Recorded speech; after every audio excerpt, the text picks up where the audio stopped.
ഈ ഗ്രാമത്തിന്റെ കുലദൈവങ്ങളെ ശാപം അകറ്റണം. ഈ ഗ്രാമത്തെ രക്ഷിക്കണം. എനിക്ക് മറുപടി താ. എന്നെ എന്തിന് ഗ്രാമത്തിൽ വരുത്തി? മറുപടി തന്നില്ലെങ്കിൽ ഇവിടെ തലതല്ലി മരിക്കും ഞാൻ. നാഗദൈവങ്ങളെ കൽപ്പിച്ചരുളിയാലും ഈ ഗ്രാമത്തിന്റെ രക്ഷയ്ക്ക് വേണ്ടി ഞാൻ എന്ത് ചെയ്യണം? ഈ കരയിൽ നിന്നും ബന്ധം സ്ഥാപിക്കണമെന്നോ? എന്ത് ബന്ധം? വേളി കഴിക്കണമെന്നോ? ഒരു നിത്യ ബ്രഹ്മചാരിയായ ഞാൻ വേളി കഴിക്കണമെന്നോ? ഇതാ നാഗദൈവങ്ങൾ അരുൾ ചെയ്യുന്നു, ഈ ഗ്രാമത്തിൽ നിന്നും ഒരു സ്ത്രീയെ നാം വേളി കഴിക്കണമെന്ന്. നിങ്ങൾക്കിടയിൽ നിന്നും ഒരു പെൺകുട്ടിയെ എനിക്ക് തരാൻ തയ്യാറാണോ? തയ്യാറാണോ? ഞങ്ങൾ തയ്യാറാ. ഈ ഗ്രാമം രക്ഷപ്പെടാൻ വേണ്ടി ഞങ്ങൾ എന്ത് ചെയ്യാനും തയ്യാറാണ്. എനിക്ക് കാണിച്ചു തരൂ.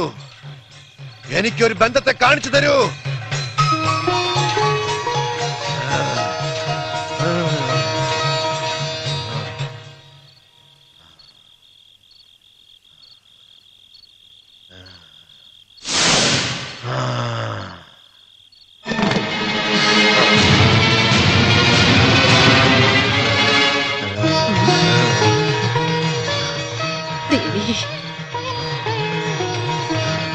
ഈ വേളിക്ക് മുന്നേ ദുർമൂർത്തികൾ സംഹാര താണ്ഡവം ആടിയേക്കാം.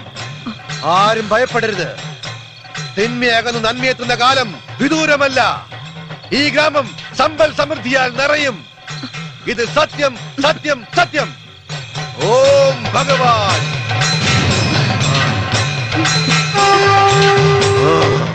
സമ്മതിക്കില്ല ഞാൻ.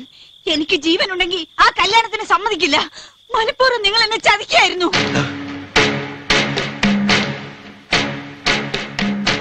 എന്റെ മോഹങ്ങൾ നശിച്ചോട്ടെ, എന്റെ ജീവിതവും നശിച്ചോട്ടെ. പക്ഷേ നിങ്ങളെ സുഖമായി ജീവിക്കാൻ മാത്രം ഞാൻ അനുവദിക്കില്ല. നിങ്ങൾ ആരാണെന്നും ഏത് തരക്കാരനാണെന്നും ഈ കരയിൽ എനിക്ക് മാത്രമേ അറിയൂ. ഇപ്പൊ ഈ ഗ്രാമത്തിന്റെ രക്ഷകനല്ലേ നിങ്ങൾ? എല്ലാവരും പൂജിക്കുന്ന ദൈവം, ആ വിഗ്രഹം ഞാൻ തകർക്കും. ബ്രഹ്മാനന്ദ സ്വാമിയുടെ സൽഗുണങ്ങൾ ഞാൻ വെളിച്ചത്താക്കും. എന്ത് വിഡ്ഢിത്തരങ്ങളാ നീ പറയുന്നത്? നിനക്ക് ഭ്രാന്തുണ്ടോ? എന്നെ നിനക്ക് വിശ്വാസമില്ലേ? വേണ്ട, ഇനിയും അഭിനയിക്കണ്ട. അല്ലെങ്കിൽ നീ ഒരു മണ്ടി പെണ്ണ. വിവേകത്തോട് ഒന്നും ചിന്തിക്കില്ല. ലക്ഷ്യമില്ലാത്ത എന്റെ ജീവിതത്തിന് ഒരു പുനർജന്മം നൽകി നിന്നെ ഞാൻ ചതിക്കുവോ? നിനക്ക് മാത്രമേ ഞാൻ ആരാണെന്ന് അറിയൂ. ചതിക്കാനും നിനക്ക് മാത്രമേ കഴിയൂ. എല്ലാം അറിഞ്ഞുകൊണ്ട് തന്നെയാ ഞാൻ മറ്റൊരു സ്ത്രീയെ തെരഞ്ഞെടുത്തത്. എന്തിനാണെന്നല്ലേ? മറ്റുള്ളവരുടെ മനസ്സിൽ സംശയത്തിന് വഴി ഒരുക്കാതിരിക്കാൻ. ഈ ഗ്രാമത്തിൽ എനിക്കൊരു സങ്കേതം നൽകി നിന്നെ ഞാൻ സ്വീകരിച്ചാൽ ആരും വിശ്വസിക്കില്ല. ചതിയവർ മുൻകൂട്ടി കാണും. നിലനിൽപ്പിന് വേണ്ടിയാ ഇതെല്ലാം ചെയ്തത്. അത് നീ മറ്റൊരർത്ഥത്തിൽ കണ്ടു അല്ലേ? എല്ലാവരുടെയും മുന്നിൽ വെച്ച് എന്നെ സ്വന്തമാക്കുമെന്ന് പറഞ്ഞപ്പോ ഒരുപാട് ആഗ്രഹിച്ചു പോയി. ഞാനും ഒരു സ്ത്രീയല്ലേ? ഇനി എന്നെ ചതിക്കരുത്. ഇല്ല, നിന്നെ ഞാൻ ചതിക്കില്ല.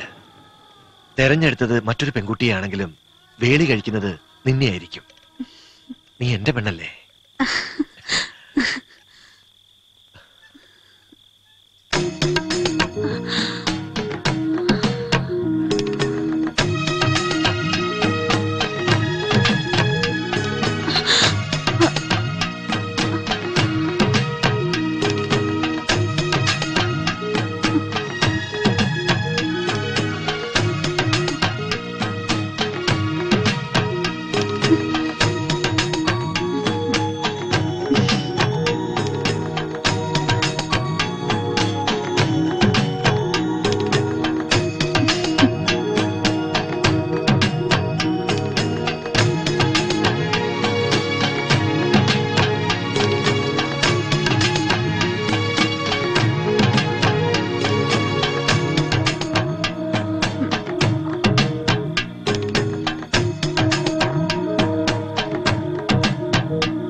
ആ